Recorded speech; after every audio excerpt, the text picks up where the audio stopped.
யாகம் பண்ணுகின்ற காலத்தினால் மார்க்கண்டேய ஜெயம் இவரே சொன்ன மகாதேவியுடைய மகிமையெல்லாம் வியாசமுனி பரீட்சைக்கு சொன்ன விஸ்வேஸ்வரி மகிமையெல்லாம் சூதமுனி சொன்ன காதிகளுக்கு சொன்ன ஸ்ரீதேவியின் மகிமை தன்னில் அரியமட்டிற்கும் நான் உரைப்பேன் இதில் அந்தர பிள்ளைகள் ஆறாமல் கேசாதி குருவே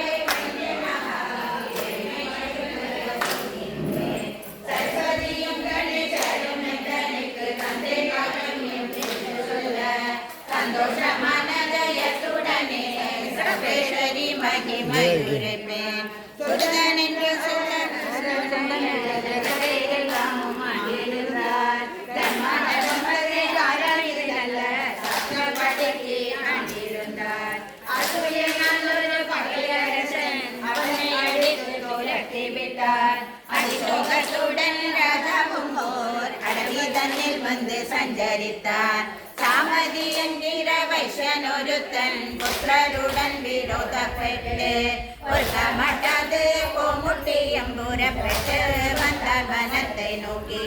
கோமுட்டியை கண்டு ராஜனும் அப்போ குசல பிரசனம் கேட்டிடவே அன்புடையாளும் என் புத்திராளும் மகா அவமானம் தன்னை பண்ணினார்கள்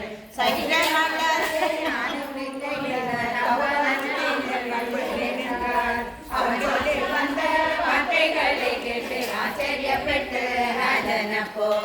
என்னுடைய வர்த்தமானம் தன்னை எடுத்துரைப்பு நீ கேளும் சத்ருவாக ராஜன் வந்து சண்டை பண்ணியே ஜெயிக்கும் விட்டார் பாரியையுடனே புத்திராளையும் என் பட்டணம் தன்னையும் நான் இழந்தேன் பத்து ஜனங்களில் தனி இழந்து இந்த வேடர் வனத்தில் வந்தேன் என்று சொல்லிக் கொண்டே